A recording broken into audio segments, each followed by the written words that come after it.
cuál es el tema que debo tratar, porque pues en estos tiempos están ocurriendo demasiadas cosas en el mundo, malas noticias, tanto internacionales como nacionales, y le pregunto yo entonces al Señor, Padre, ¿debo tratar uno de estos temas?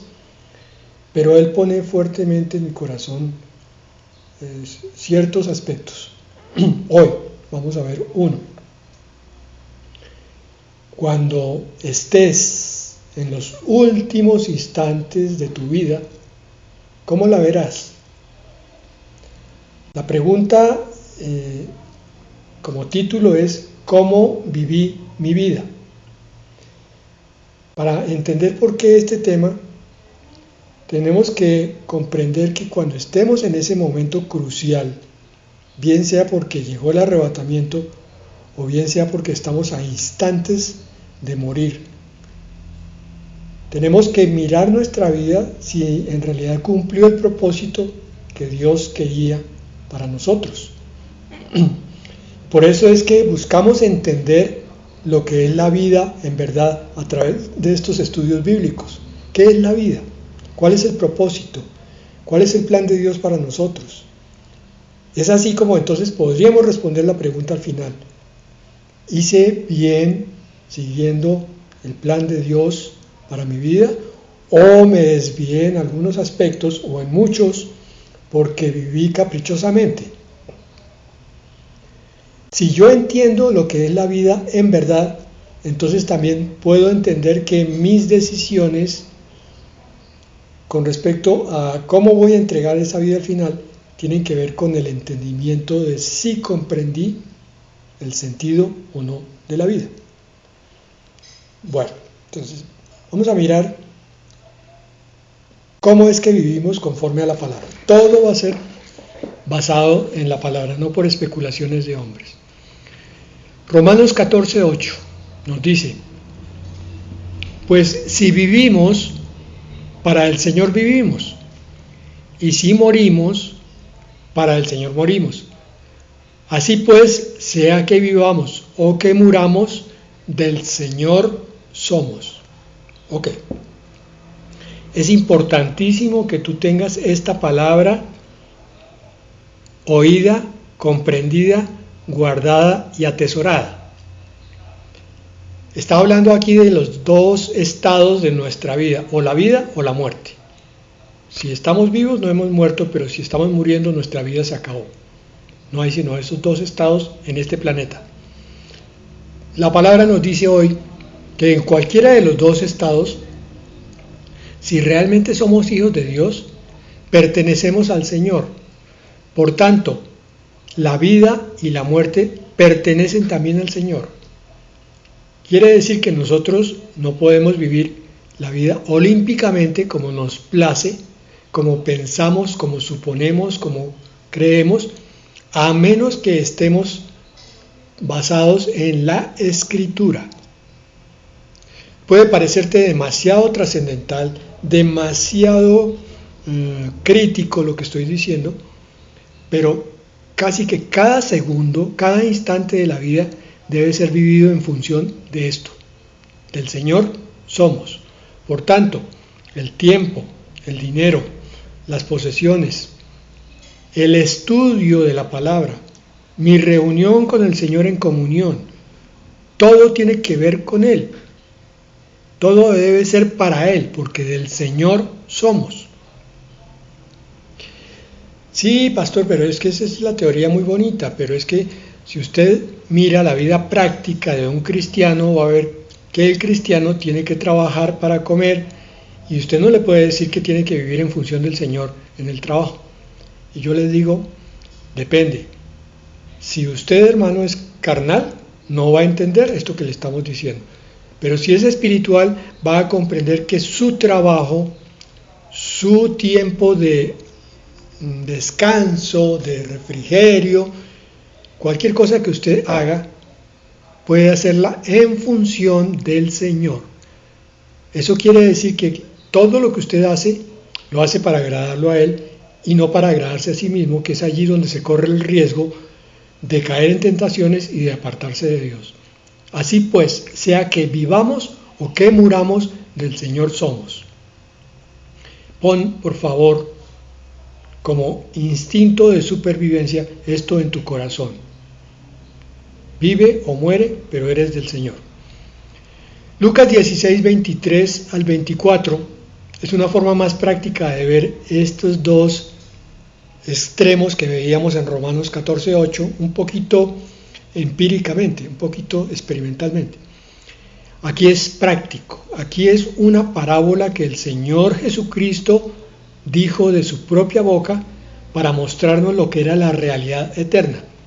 En el versículo 23 y 24 dice: y en el Hades, refiriéndose al rico, alzó sus ojos, estando en tormentos, y vio de lejos a Abraham y a Lázaro en su seno. La parábola del rico y Lázaro, así se conoce, donde Lázaro era el mendigo que se acercaba todos los días a la mesa del rico a ver qué migajas podía conseguir, y el rico no se preocupaba sino por pasarla bien y dar banquetes espléndidos, pero nunca bajó sus ojos para ayudar a un necesitado. El rico vivió la vida a todo dar, como se dice hoy. Le sacó el jugo, vivió la parte deliciosa de la vida, los placeres, los deleites, pero ahora, en este momento de su muerte, llega al Hades y está en tormentos. En cambio, Lázaro, por el contrario, vivió una vida miserable, una vida dura, una vida sin ayuda de sus congéneres, y ahora le corresponde el galardón y la promesa porque llegó al camino de Dios.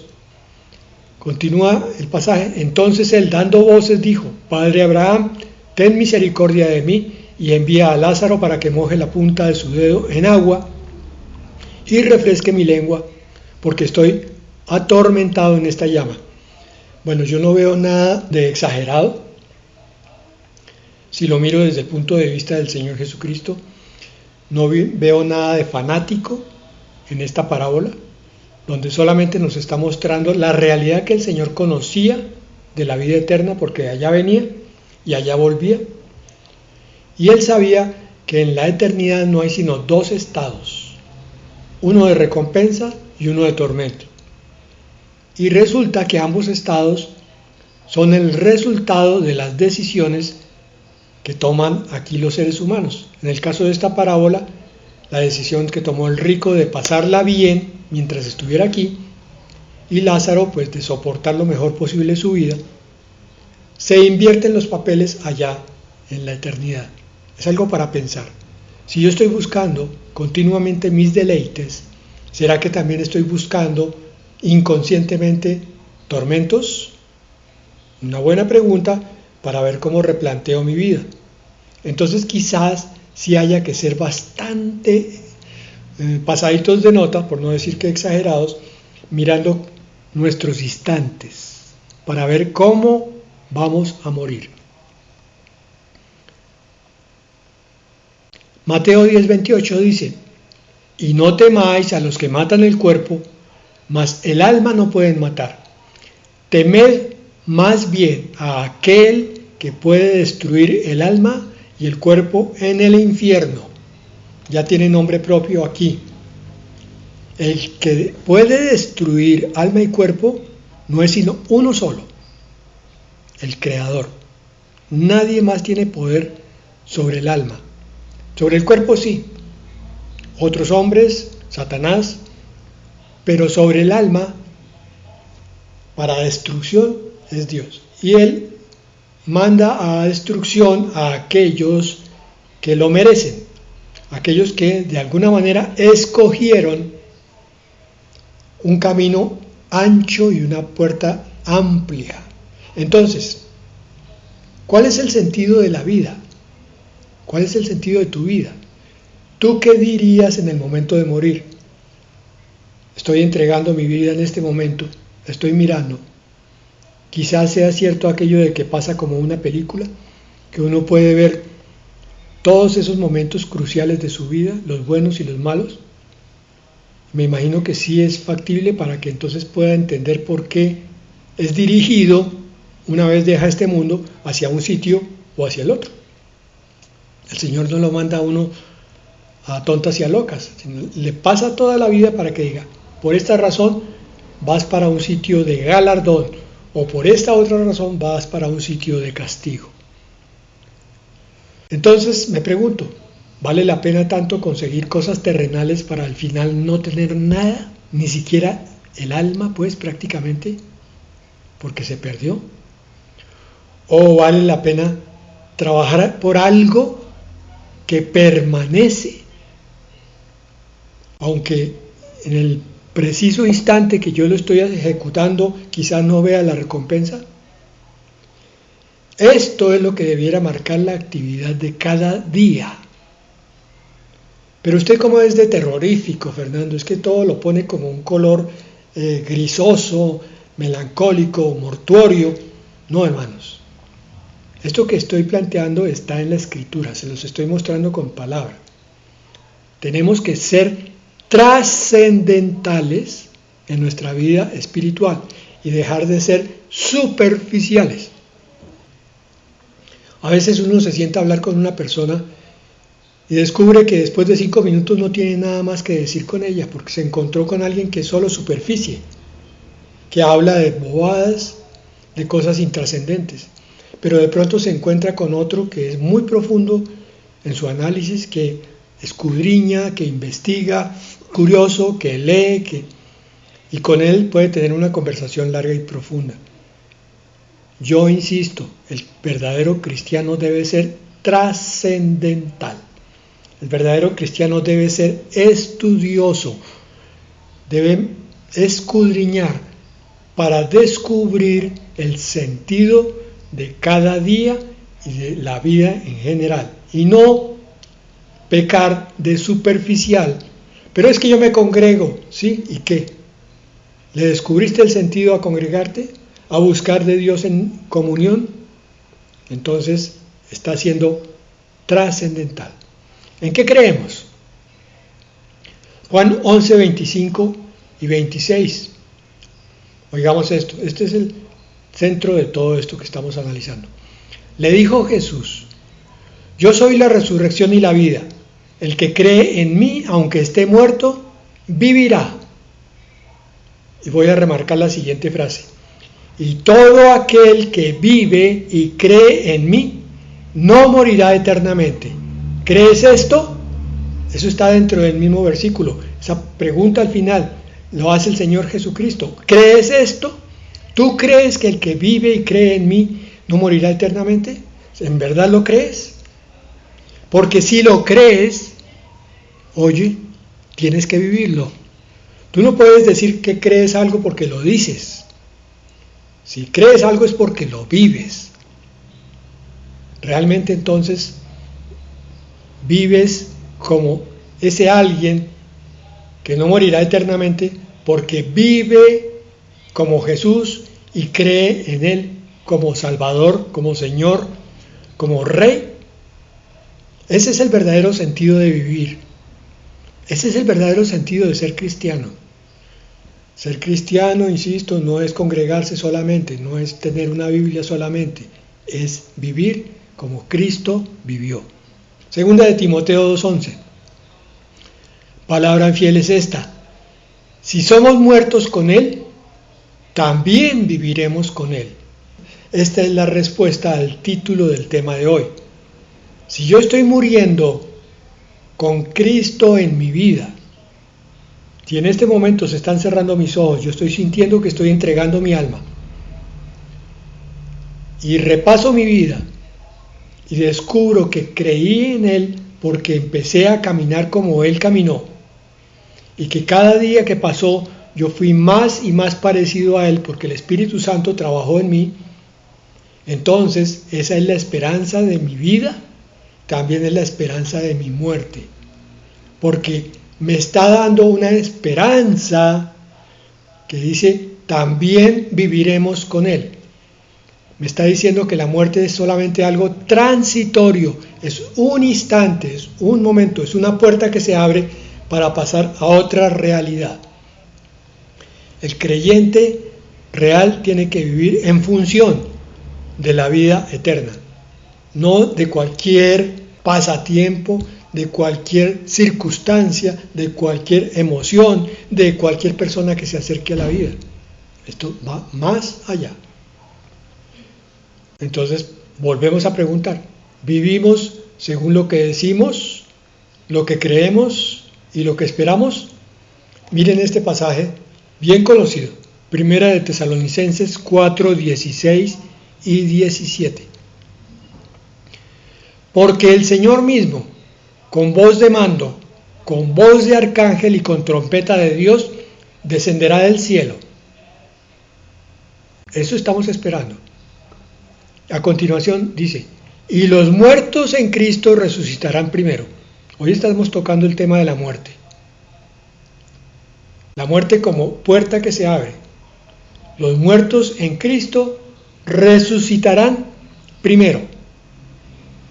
Si tú moriste mañana, esta noche, dentro de unos días, y tu vida valió la pena para Cristo, entonces tienes la esperanza de resucitar para subir con Él y vivir eternamente con el Señor.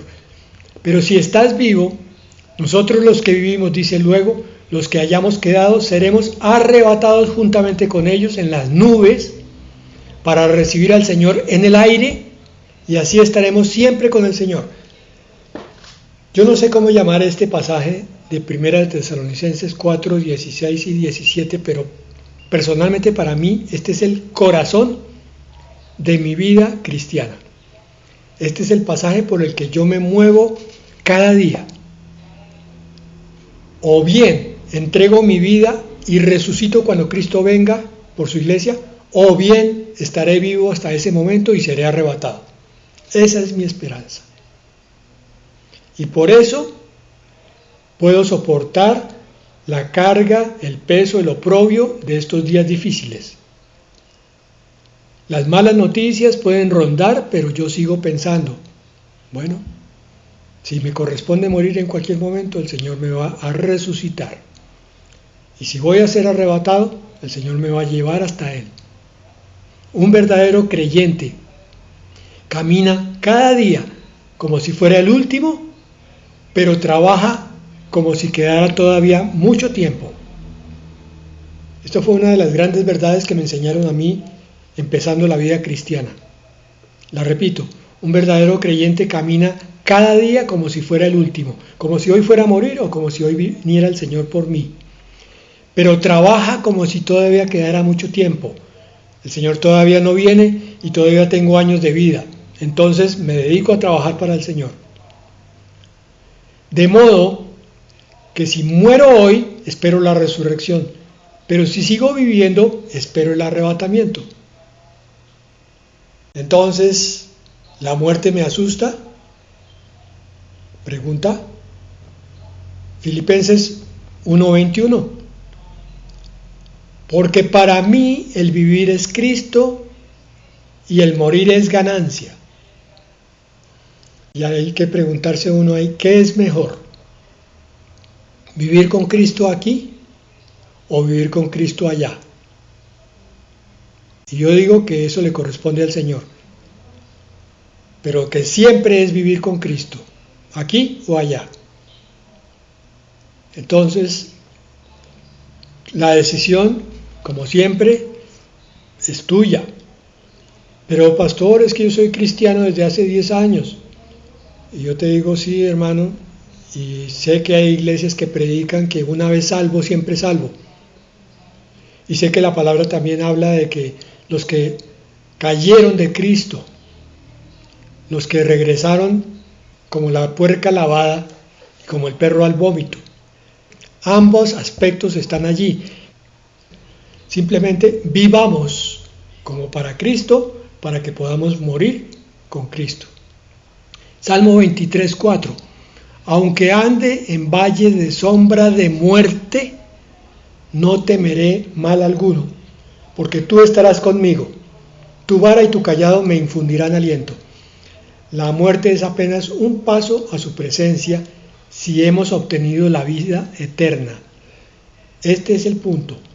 Si todavía sientes tú temor a la muerte, Acércate a la presencia del Señor y dile: Señor, parece que algo no he comprendido, porque en tu palabra es claro que la muerte es solamente un paso momentáneo.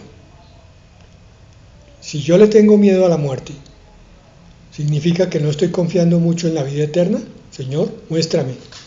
Y si es así, dame la fe necesaria para lograr tener ese descanso y poderme acercar a cualquiera de las dos cosas, bien sea la muerte física o bien sea el arrebatamiento.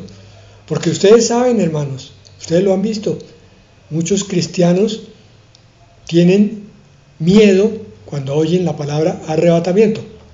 ¿Por qué lo tienen? Porque se sienten poco preparados para ese momento. Y no es que haya alguien que esté realmente bien preparado, nadie lo está. Es el mérito de Cristo viviendo en el corazón del creyente el que hace que uno esté preparado para la muerte o para el arrebatamiento, para entregar su alma a Dios. Eso es lo que quita los miedos, vivir la vida cristiana con Cristo en plenitud.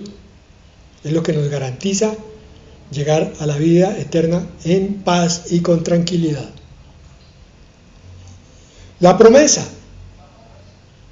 1 Corintios 15, 22, todo con palabra para que lo vean. Porque así como en Adán todos mueren, esto es una realidad que tenemos que aceptar, no hay escapatoria, nadie, salvo que sea arrebatado, va a escapar de la muerte. Pero el versículo termina: también en Cristo todos serán vivificados, tanto muertos como vivos, glorificados por arrebatamiento o vivificados por la resurrección. Esa es tu promesa. Aférrate a ella, agárrala, tómala, medítala e incorpórala a todos tus días. Si hay debilidad sobre esta esperanza, si todavía hay miedos a la muerte, puede ser que estás viviendo demasiado apegado a algo del mundo todavía. Suéltalo, entrégaselo al Señor y empieza a vivir en el Espíritu, porque el tiempo es corto. El Señor me puso aquí para que fuéramos advertidos todos que cada día que pasa estamos más y más cerca de entregar nuestra alma. Ezequiel 18:32 dice: porque no quiero la muerte del que muere, dice el Señor. Convertíos pues y viviréis. Claro, si yo me acerco al Señor, me entrego a Él, lo acepto como mi Salvador, recibo la vida eterna y con ella la paz. Entonces así debo vivir cada día. Y lo último que vamos a considerar hoy en 3 pasajes, pero no solo la promesa de la vida eterna, sino unas infinidad de promesas, más aún, más que solo vida eterna. Miren, Apocalipsis 26, bienaventurado y santo el que tiene parte en la primera resurrección, o sea, aquel que creyó en Cristo. La segunda muerte no tiene potestad sobre estos. ¿Cuál es la segunda muerte? La que se presenta en el juicio del trono blanco, o sea, el juicio final, donde el Señor dice: tú no estás escrito en el libro de la vida, ve a la parte que tienes con Satanás allá en el lago de fuego. Esa es la segunda muerte. Murió primero en el cuerpo y ahora va a una muerte eterna en cuerpo, alma y espíritu. Segunda muerte. La primera resurrección es la que el Señor nos da a través de Cristo. Pero la promesa aquí es la parte final de este versículo: sino que serán sacerdotes de Dios y de Cristo y reinarán con Él 1000 años. También tengo que mover mi día a día en base a esta promesa. Señor, un día yo voy a ser regente contigo, por tanto tengo que prepararme bien aquí para ser sacerdote y para ser rey. Cuando tú vengas en esa segunda venida a tomar lo que es tuyo, y entonces aquellos que creyeron en ti sean nombrados tu esposa rey y sacerdote, o reina si quieren, y sacerdotisa. No me gustan las palabras ahí en femenino porque tienen otras connotaciones. La palabra literalmente dice reyes y sacerdotes, hombres y mujeres. Promesa de reinar en el milenio. Promesa de eternidad. Apocalipsis 21, 3, 4. Y oí una gran voz en el cielo que decía: He aquí el tabernáculo de Dios con los hombres, y Él morará con ellos, y ellos serán su pueblo, y Dios mismo estará con ellos como su Dios. Hermano, yo te pido que sensibilices tu corazón. Si hay algo que no te deja recibir en el sentimiento y en la fe esto, Dios te está buscando desde toda la eternidad y está buscando a cada uno de aquellos que Él sabe que han de creer en Él, para decirles el propósito de esta búsqueda, el propósito de la vida eterna es que ustedes moren conmigo y entonces ustedes serán mi pueblo y yo estaré con ustedes como su Dios. No sé cómo haces esto que te voy a pedir, pero cierra tus ojos del cuerpo y ábrelos del espíritu. Créelo por fe y mírate en la eternidad, gozando, viendo y oyendo a tu Creador, a ese Dios de paz y de amor, ya ahora, sin que se pierda ni un solo día de la existencia, porque todos van a ser en su presencia. ¿Qué siente tu espíritu? Debes sentir gozo y conmoción, porque este se supone que es el propósito por el que buscamos a Dios. Este se supone que es el propósito por el que vamos a una iglesia, que es el propósito por el que abrimos una escritura, una Biblia, que es el propósito por el cual hablamos con Dios para estar con Él. Y el propósito de Dios es el mismo para estar con nosotros. Es una promesa para ti. Pero además de eso, continúa el pasaje diciendo: enjugará Dios toda lágrima de los ojos de ellos, y ya no habrá muerte, ni habrá más llanto, ni clamor, ni dolor, porque las primeras cosas pasaron. Yo repito y repito y repito esta palabra para que se grabe en nuestro corazón, en nuestra mente. Aparte de la presencia misma consoladora de Dios, Él nos va a quitar todos los pesares, todas las cargas, todo el objeto de llanto de este mundo.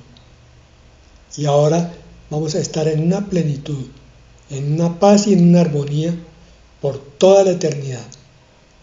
Por eso es que trabajamos en nuestro día a día aquí. Por eso es que nos entregamos con compromiso y propósito para vivir una vida cristiana no mediocre, no tibia, sino comprometida. Y finalmente, 2 Corintios 5:1. Porque sabemos que si nuestra morada terrestre, este tabernáculo, es decir, este cuerpo y este entorno, se deshiciere, tenemos de Dios un edificio, una casa no hecha de manos, eterna en los cielos. Un cuerpo, hermanos, y una morada celestial, dos cosas. Un cuerpo glorificado como el cuerpo de Cristo, con la misma naturaleza y la misma esencia de Él. Y aparte de eso, una morada que Él nos ha preparado, una casa dentro de la Nueva Jerusalén. Todo eso es lo que nos espera si podemos responder a esa pregunta final, en el último momento de mi vida. ¿Cómo viví mi vida? Que podamos decir, la viví en Cristo y con Cristo, cada instante. Amén y amén.